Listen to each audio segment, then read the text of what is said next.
luckily, after this March Madness for the women, there will be a league that they'll be able to go into and play in. Thank the Lord. But yes, they have finally reached an agreement. Is it NBPA? Did I say it right? WNBPA? Is that? Hold on, I'm trying to think. No, wait, WMPBA. Yes, that. Y'all know what I'm saying. Them two sides that was argued, trying to figure things out. They made an agreement, or finally came to an agreement, and I have it right here. Let's see. So the terms for the new CBA, the salary system it will be directly tied to revenue growth. The super max salary will be seven figures. The 2026 salary cap is likely at 6.5 million or above. There will be an expansion draft, qualifying offers, and free agency in early to mid-April. So again, this will be right after the tournament. For that may not really apply to players coming out of college, but training camp will begin April 19th. The preseason games will start April 25th, and the regular season will tip off May 8th. They didn't give a date for the draft, but I would imagine that will be sometime mid-April, early to mid-April as well, probably directly after, somewhere where after the tournament. But we've reached this agreement. I think since the ending of last season, everybody was kind of, a bit uneasy because we knew where tensions were between the players and the league, and for a while, didn't know if we was gonna get here. Really didn't. Thought it was gonna be a situation where we was looking at a lockout, which I'm glad the players stood their ground because I think the league getting to this point should have been a given, honestly, with the growth that we've seen. But yeah, thoughts on them reaching an agreement and just what this means for women's basketball in general. I'm just glad they get finally starting to get paid closer to what they're worth. I don't think they are getting paid what they're worth currently, but definitely to get some seven figure salaries in the WNBA is long overdue.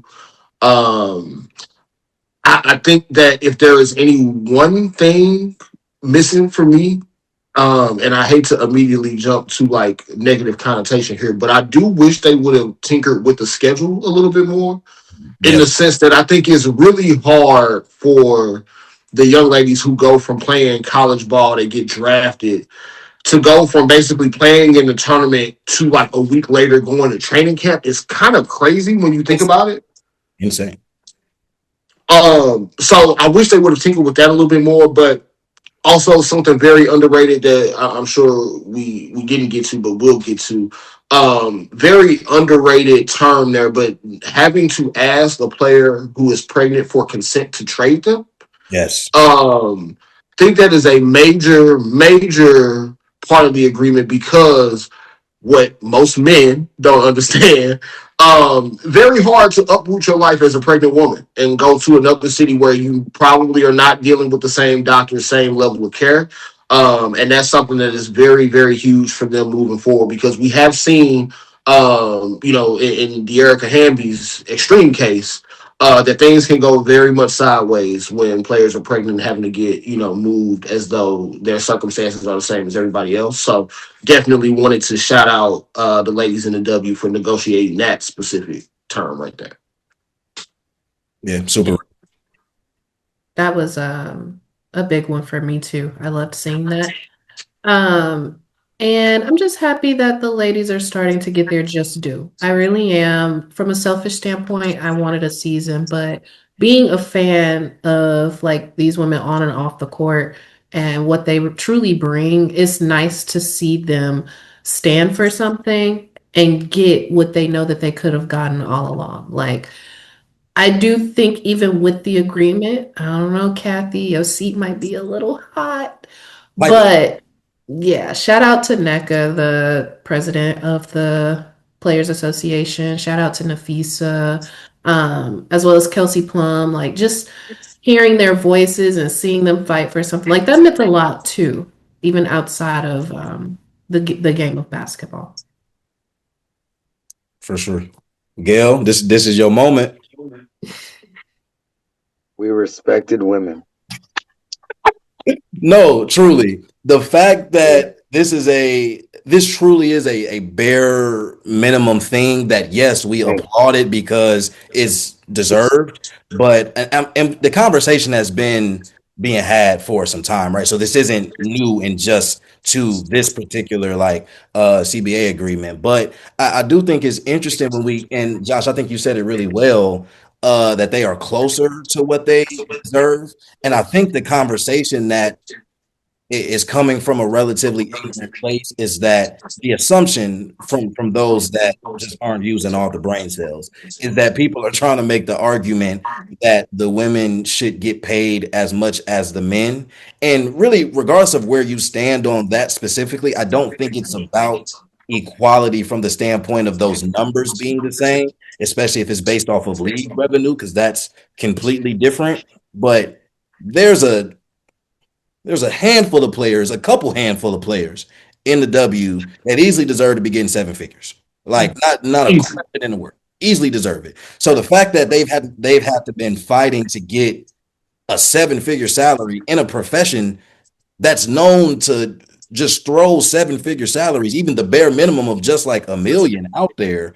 I hate to feel like we're celebrating the bare minimum, but I feel like the hope is that this is the first step in this continuing to improve. And honestly, I see the W, as long as it has the right support and the right resources, continuing to grow anyway. So if the league continues to grow, in essence, I would assume that would also benefit the player. So that's also on fans and those that are supporting to actually support the league as well. I think a lot of that has to do with people not thinking that there's just one or two players to support in the W, because that's what I've heard in a lot of conversations is that people only watch the W for a Caitlin Clark or whatever the case may be, which I'm tired of making this argument. It's good ball over there, okay? People hoop. It's real basketball over there. So I don't really understand how it's only one player you watching when you got Fees and Aja Wilsons and Chelsea Grays and the list goes on. The list goes on. If you watched Unrivaled, like all of these players are in the W. So I don't see what we're missing out on here. But I digress. I think that you just have a lot of people who are, in a way, confessing that they just started watching basketball in the W by saying Kayla's the best over there.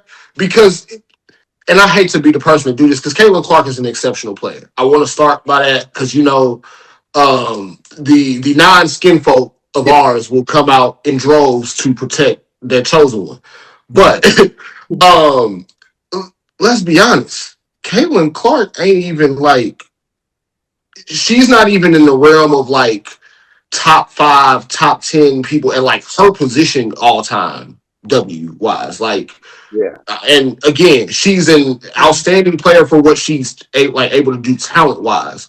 But in terms of what she's accomplished, what she's been able to do for a career, we saw Diana Taurasi, Maya Moore, those players on a college level. Then you take it to the W, the Cynthia Coopers, the Cheryl Swoops, Lisa Leslie's, Candace Parker's. Like, we have so much before her that we can point to of like elite top level talent, that I think you just have a bunch of people who saw her moment for the couple years that she was in college and decided that because they're watching that now and they had not watched it before, that they have to be watching the best that they've ever produced, and that's not the case. The best that they've ever produced. but then you got to think about it. Even that is a question, because he said Tarasi, Sue Bird is somebody who I feel like doesn't get. Yeah, I'm left off a lot of names. Like we're talking Sue Bird, Sylvia Fowles, like Simone Augustus. Like, you got names that we can continue to kind of pull out the Rolodex of like just elite all-time women hoopers. And do I think that Caitlin is going to be able to make her mark on that type of list when it's all said and done? Absolutely. But right now, today, like, let her catch up. It's okay. We don't have to be so in the moment that we are completely washing away years of great history from a women's basketball standpoint. Yeah. And I do want to echo your sentiment about the schedule, because it is crazy. Like, rookies are coming out of college playing from November all the way to October, potentially, if their team makes the finals. That is insane. And then I particularly like the revenue movement, because hopefully this eliminates the need for women who are playing professionally to have to go overseas and still play year-long basketball, because that is strenuous. Yeah. And as we've seen in the example of Brittany Griner, very dangerous. Yeah, yeah. As well.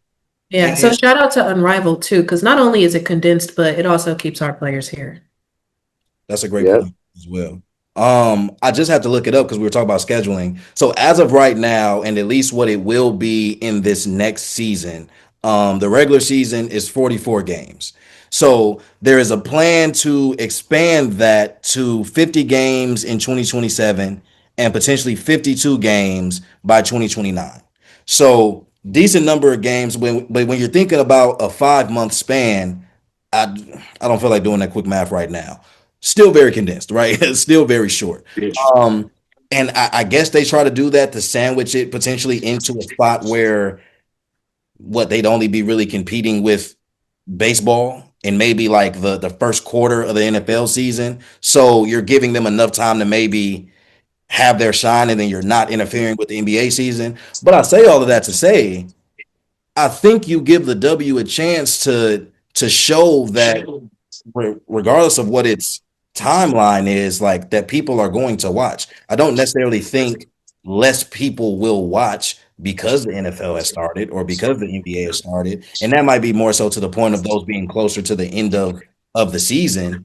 But I do think allowing for them to have a schedule that allows for them to have adequate rest, especially where you're considering travel and all of that. And maybe that's something they'll do when they add more games into the season. One would hope potentially, but it's doable. And I just hope that I think that it goes back to it being a league thing and there being this idea that the league itself, like, yes, the players deserve everything that they've gotten up to this point and then some and more and more. But the league also in general, like on a macro level, deserves a lot more respect, deserves a lot more in general. And I think once that happens, the player aspect may come a little bit easier, but I think it's really about supporting the league. That might start with getting Kathy up on out of there. I don't know.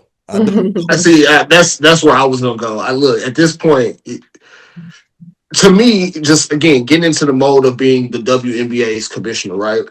I think if you're looking at what could be both ideal and realistic, you're already essentially starting your regular season in the summer. So, like the thing about the schedule that even gets me just as much as we're talking about girls having to come in from the end of a college season and immediately jump into training camp. You got WNBA like season openers or like regular season games competing with NBA playoff games, which I think is a little counterproductive.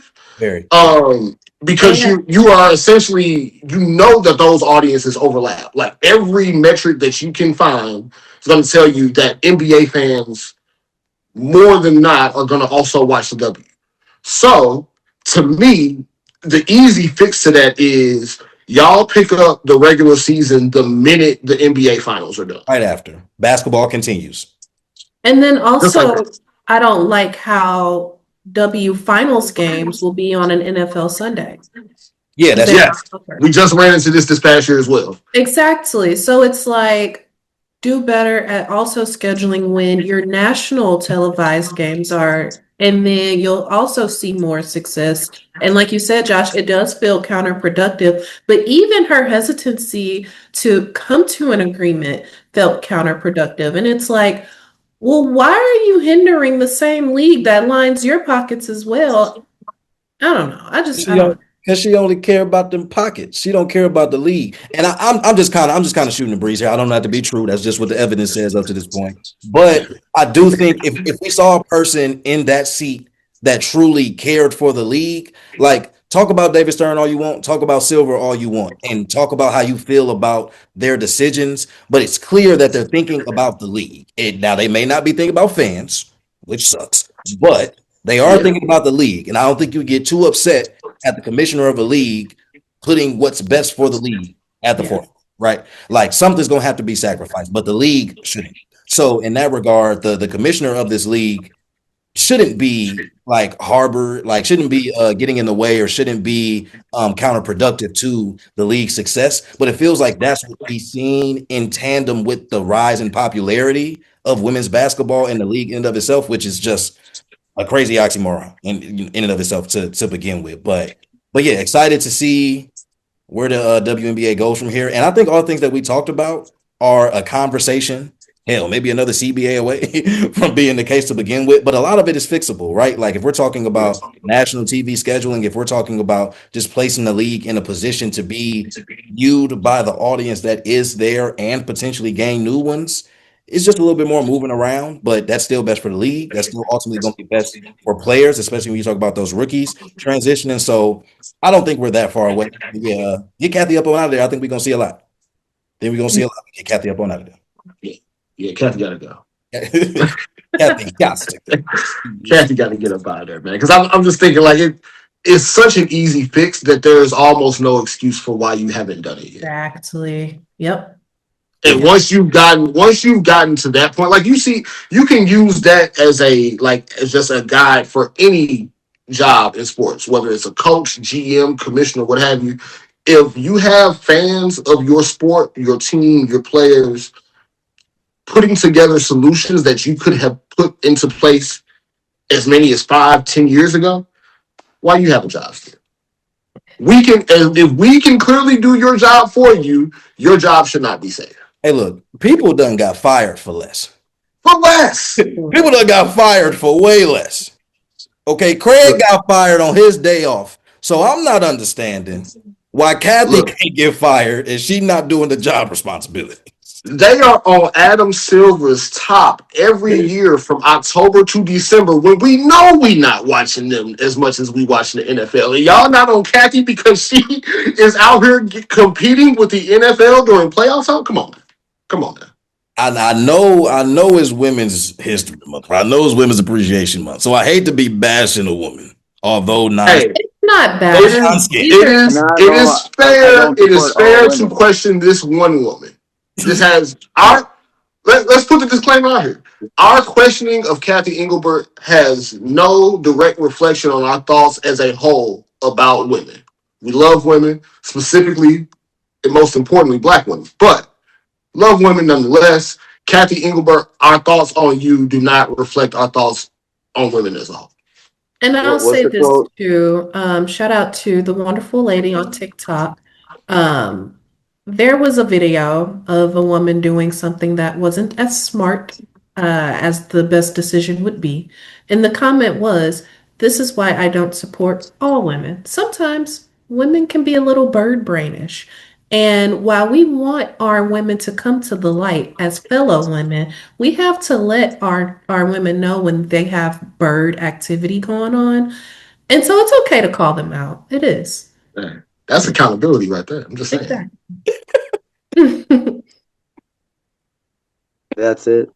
That's what I was going to say. I was going to reference that quote. I forgot who said it, but yeah.